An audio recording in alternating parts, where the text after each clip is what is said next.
Os santos da Santa Igreja Católica Apostólica Romana, de 2 de setembro a 8 de setembro, hoje. Portanto, nós iniciamos esse quadro que fala da vida dos santos da nossa Santa Igreja, claro que resumido, né? Nós vamos começar com o dia 2 de setembro, foi segunda-feira, e a igreja lembrou a beata Ingrid Elofsdotter, viúva e freira dominicana.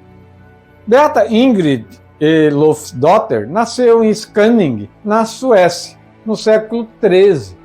Desde a infância mostrou-se virtuosa, amável, caridosa e religiosa. Recebeu uma educação nobre e primorosamente cristã.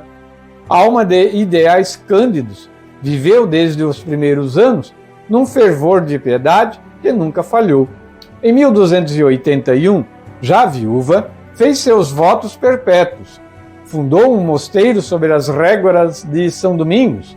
Dedicou-se totalmente às orações contemplativas e à vida de rigorosa austeridade.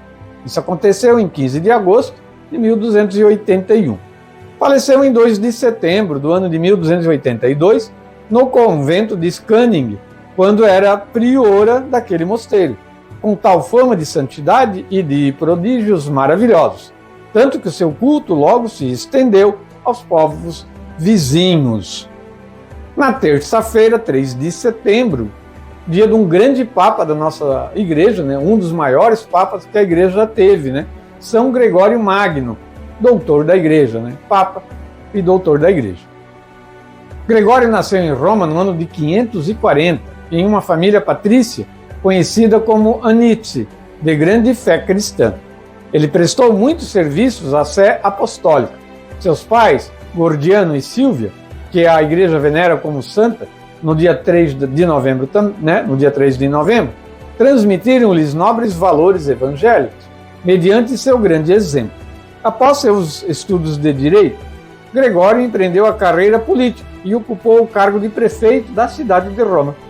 Com a morte do Papa Pelágio II, no ano de 590, foi eleito seu sucessor. Ocupando a cátedra de Pedro, Gregório reorganizou a administração pontifícia e cuidou da cúria romana, onde tantos eclesiásticos e leigos tinham interesses bem diferentes daqueles espirituais e caritativos. São Gregório Magno, Magno quer dizer grande, né? Morreu em 12 de março de 604 e foi sepultado na Basílica de São Pedro. Dia 4 de setembro, quarta-feira, dia de Santa Rosália.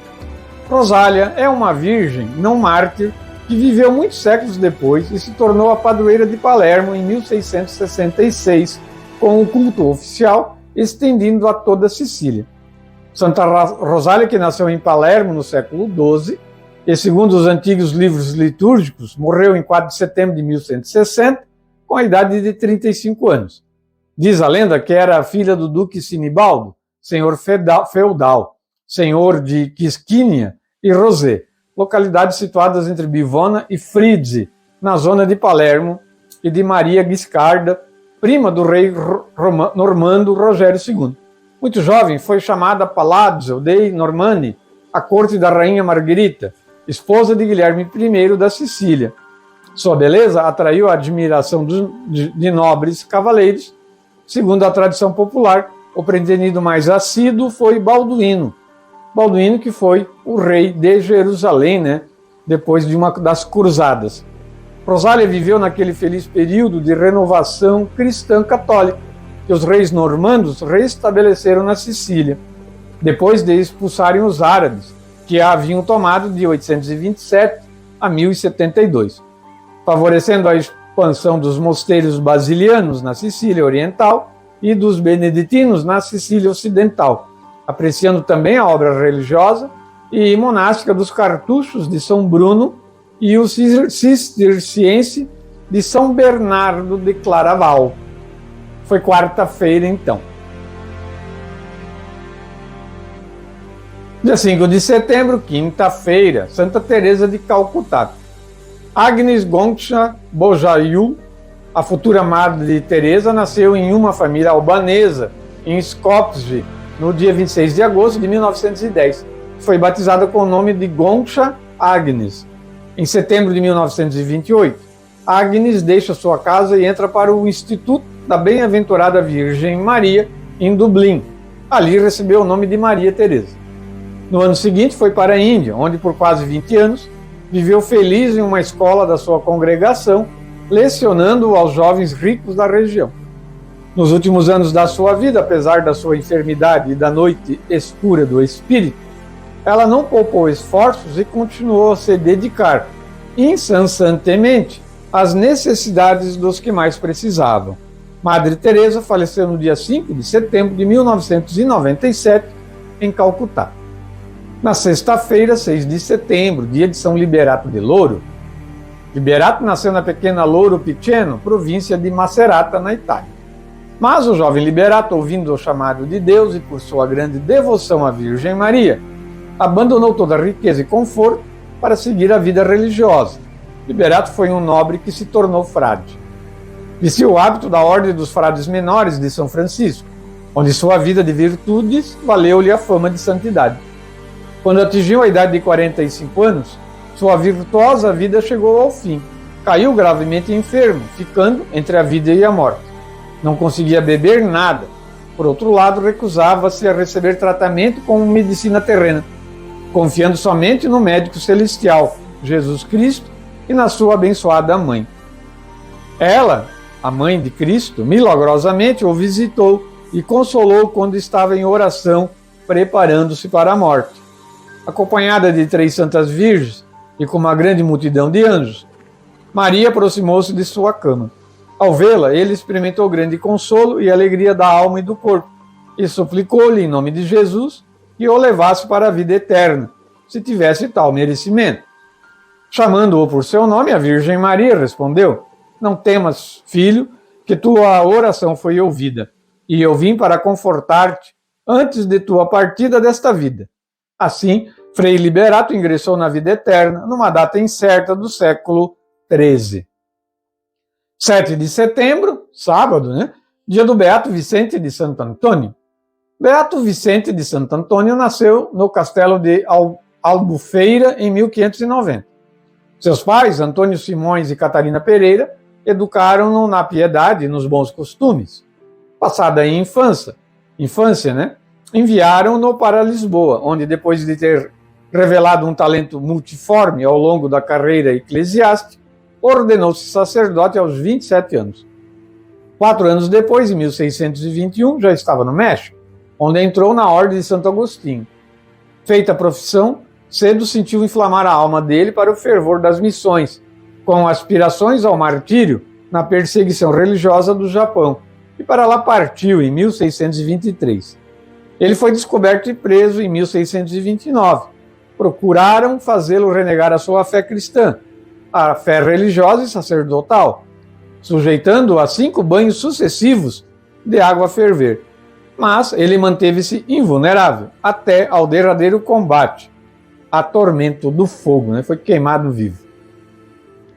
No domingo hoje, 8 de setembro, é o dia, então, da Natividade de Nossa Senhora, o nascimento da Mãe de Deus. A Natividade da Virgem Maria é uma das festas marianas mais antigas. Imagina-se que a sua origem esteja ligada à festa da dedicação de uma igreja a Maria.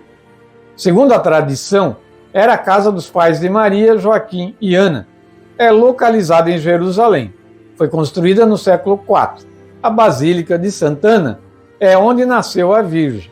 Em Roma, esta festa começou a ser celebrada no século VIII, durante o pontificado do Papa Sérgio I, mais ou menos, 8 de setembro de 701.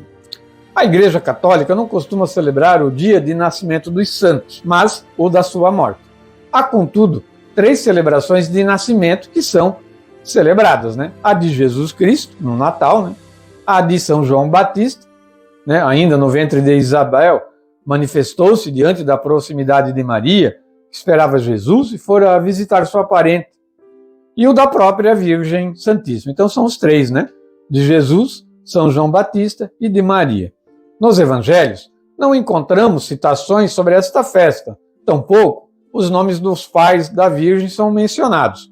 Só há referências a Maria quando se trata de ressaltar algum fato que diga respeito a Jesus. A palavra de Deus nos mostra, mesmo que de forma discreta, a presença de Maria Santíssima nos momentos centrais da história da salvação, como na encarnação, a inauguração do ministério de Cristo, a crucificação, o nascimento da igreja, com a vinda do Espírito Santo e outros eventos, né? Vale lembrar que muita coisa que a igreja transmite não está na Bíblia, né? Foi por tradição. E o livro sagrado, a palavra de Deus, a Bíblia, ela é totalmente dedicada a nosso Senhor Jesus Cristo, né? Desde o primeiro livro, já do Gênesis, até o livro do Apocalipse, toda ela é fortemente vinculada ao Verbo encarnado, a Jesus Cristo, e é desta forma que deve ser tida e lida. Já a tradição da Igreja Católica, traz muitos outros assuntos, né, que não estão na palavra de Deus. E o nascimento de Maria é um deles, né, e a menção aos pais de Nossa Senhora é a tradição que transmite. Os santos da Santa Igreja Católica Apostólica Romana é tirado do livro Santos de Cada Dia, de José Leite, do Martirológio Romano e do site católico cançãonova.com. Como eu já disse, a gente traz resumido. Vamos encerrar o quadro dos santos de hoje, ouvindo a música do Salmo da liturgia deste domingo, é o Salmo 14. Lembrando, né, na liturgia da Missa da Matriz, o Salmo é relacionado à liturgia da Natividade de Nossa Senhora.